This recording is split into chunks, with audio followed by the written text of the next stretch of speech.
Hey, adding that extra touch to your wood sign creation, coming right up.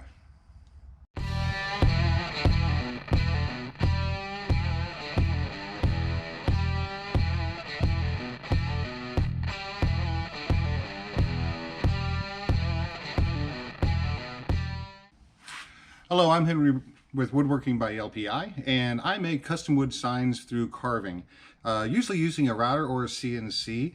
And what I wanted to do today was show you a little bit of information about an extra technique that you can throw on top of your wood signs to give that extra pop, that extra character. Because we all want that extra pop and extra character. We're trying to be different as wood creators to ensure that we give our customers and family and friends options.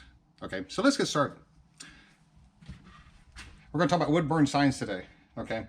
And this is what we're going to do, okay? And what I have here is I actually have three. I don't know if you can see it or not, but I have a light version here, I have a medium version here, and I have a heavy version over here. So these are the three that we're going to do, and I'm going to show you how I did that. But first, let me show you some of the products that we have on our product line that I did and I used this technique. So take a peek.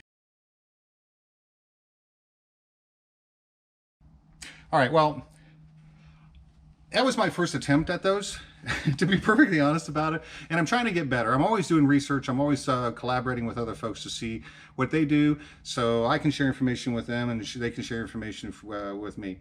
And I guess the reason I started the YouTube video is because I wanted to share it with you. And hopefully it'll help some of you folks out there who want to create their own wood signs in their garage or their shop or whatever. I can remember when I started this out, I was rehabbing houses before I started doing wood signs, but I've been working with wood most of my life.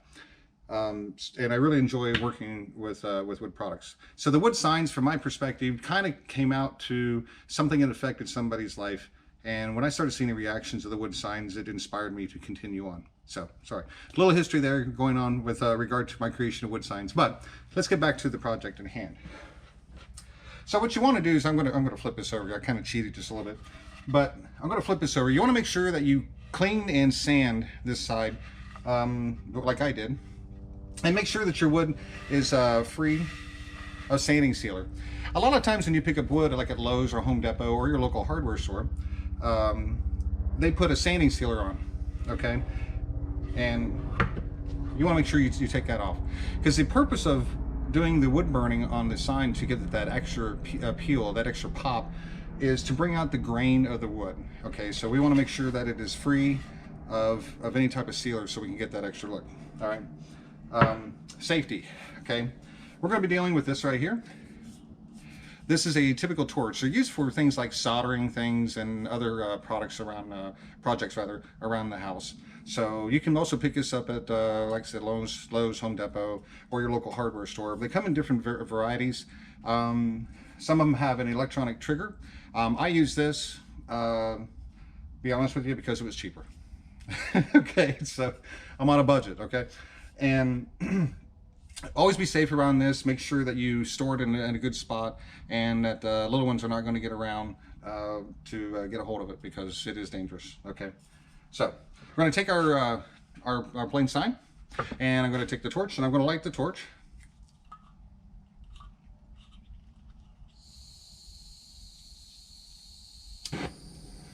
Okay, and I want to make sure that, yeah, now I don't know if you could see that or not. Maybe if I put it up against my shirt here, you could see.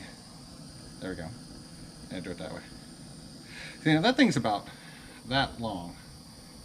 Okay, and the reason I mention this to you is because the amount of heat that you apply to the wood depends upon how much of the wood grain is going to get burned. Okay. Oh, by the way, interesting factoid. This wood burning technique is nothing new. They've been using this on sidings for homes for years to seal the wood, and people still today use this technique to seal the wood, caramelize the wood. And what they do is they don't put anything else on top of it, no paint or whatever. They just seal up the wood. So, factoid. You're going to get a lot of factoids and a lot of things across the bottom of the screen on facts of wood. Because I'm trying to make this a little fun, because you know this can be very dry, and I'm not a dry person. So, okay, so I'm going to do 3 levels. I'm going to do heavy, medium, and dark. All right. So I'm going to take the flame here, and I'm not going to put it really close, probably about that close, and I'm going to go fairly quick across the board. Okay, so as you can see right here, just enough to make it kind of a haze of yellow. Not really close, because if you get too close, then it gets too dark. If you go too slow, it won't come out that way either. Okay, so this is a real light version. Okay, and the reason I'm telling you folks this is because I've seen a lot of wood burning videos out there or training out there, but I've never really seen it described as to specifically how you do this. Okay, I learned it by going with this technique of different levels. Okay, depending upon the appearance that you want for your wood sign or for your wood project that you want to apply this appearance to. Okay, so this is kind of a light version. As you can see, it's not really dark, and the grain is only sporadic. And this is kind of the technique that I used on the wood signs you saw a little while ago from our product line. So now we're going to try and go with a medium level, and let's see how that works. So I'm going to take the wood and I'm going to go a little heavier, but I'm going to go a little slower. And as you can see, the grain is popping out a little more. Now I'm holding this up, it's a little more difficult. Normally I'd be doing this flat. The air hose is getting in my way here. So I'm trying to make sure you guys can see, how I'm doing this. And as you can see, I went just a little slower. Okay, and you want to go with the grain. Okay, because if you start going across the grain, you're going to create lines. Okay, and you don't want lines. Okay, for example, this right here, when I went up the edge there, okay, you don't want these lines or these pockets unless that's what you want in your design. That's fine. You can do that, but truthfully, the way that that I was taught was you go with the lines and you take your time depending upon the level of burnt that you want. Okay, so let's go extra crispy. Okay, we have the light, we have the medium. Let's go extra crispy and see how that looks.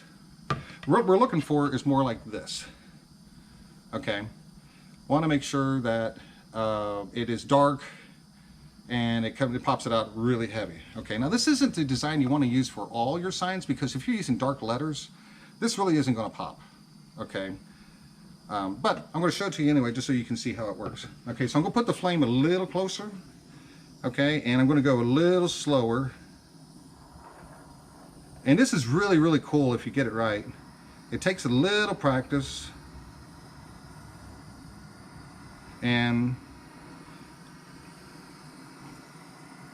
But like I said, if you're doing lettering inside this and you're using a dark color on your lettering for your paint or inset letters, this can sometimes detract away from those letters. Okay.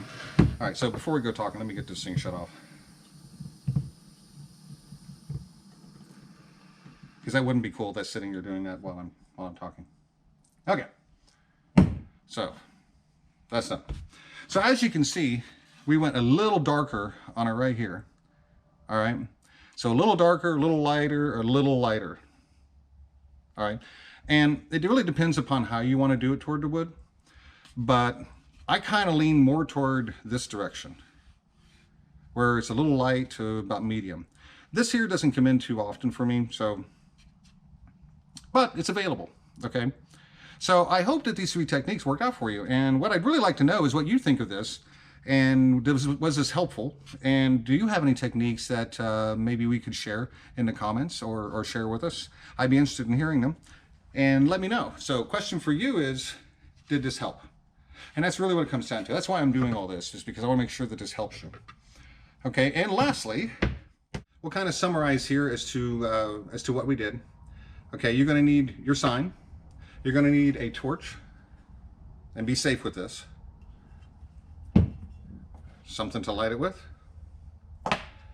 And then you're going to need your technique, depending upon the sign that you create.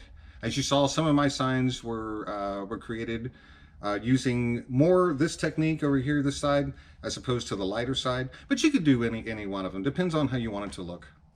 Okay, take your time, go with the grain, be safe, and I hope this helped you out.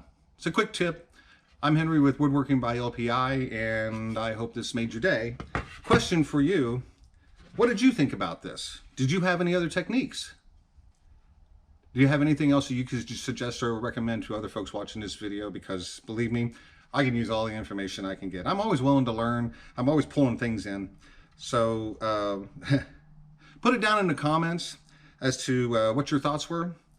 And make sure you subscribe and like the video. I have a lot of videos coming out on different techniques, different things with regard to wood signs and the things that I've learned over the years. And I hope to see you again. Thank you. Bye.